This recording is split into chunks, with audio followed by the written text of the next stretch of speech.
Correction sujet 2010 rattrapage, la barrière de parking didactique.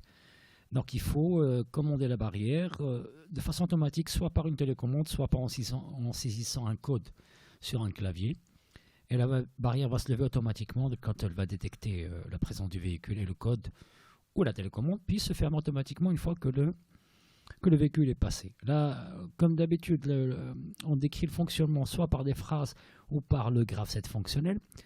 Et j'ai mis, comme d'habitude, encore une fois, donc le tableau de la correspondance, des entrées-sorties cette fois-ci, de l'automate, avec les fonctions et les événements captés par les capteurs.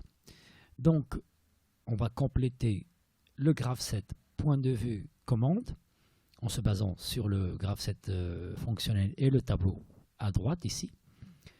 Et on va ensuite, donc là, comme d'habitude, je vous laisse parce que c'est juste un copier-coller. Et là, pour un petit rappel encore pour le programme ladder, l'activation de l'étape 2.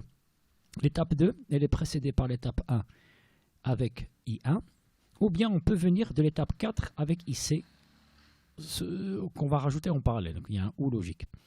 La désactivation de l'étape 2 se fait seulement par l'étape 3.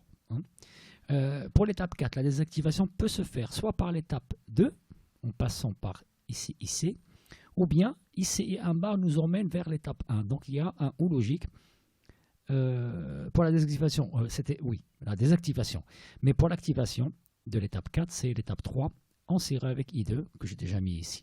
Donc je répète, l'activation de l'étape 4, c'est l'étape 3 avec I2. Et la désactivation de l'étape 4, c'est soit M1, soit M2. Il nous reste les actions maintenant. L'action de Q2 a déjà été traitée. On vous demande quand est-ce que Q3 est activée. Elle est activée par l'étape 2 et Q4 est activée par l'étape 4. Concernant le pic, on va s'intéresser au montage de conditionnement à l'entrée RA0. On vous demande le rôle ou bien la fonction de chacun des étages. Le premier étage ici, il est formé par une photodiode et un phototransistor couplé dans ce qu'on appelle un optocoupleur.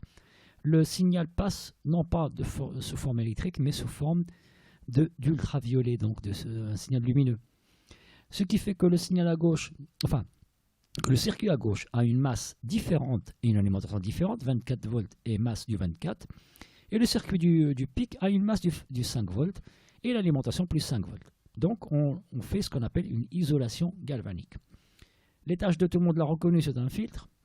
Et puis l'étage 3, c'est une porte logique inverseuse, mais avec seuil. Donc elle peut remplacer un trigger de Schmitt qui sert à la remise en forme du signal. Pour ce qui est du programme du pic, il va falloir configurer les interruptions dans IntCon pour autoriser l'interruption du timer TMR0. Pour cela, il faudrait mettre T0IE égale à 1 et l'interruption générale GIE aussi égale à 1. Donc 1, 1, le reste, on le garde à 0. Pour configurer le port A en entrée, il faut mettre des 1 dans trise A, ce qui veut dire FF, on les a décimales. Le port B en sortie, on efface tout simplement trise B, même chose pour le port C. On revient à la banque 0 en mettant un BCF au lieu de BSF ici, status RP0. Puis pour mettre à 0 tout le port B, c'est un clear F port B.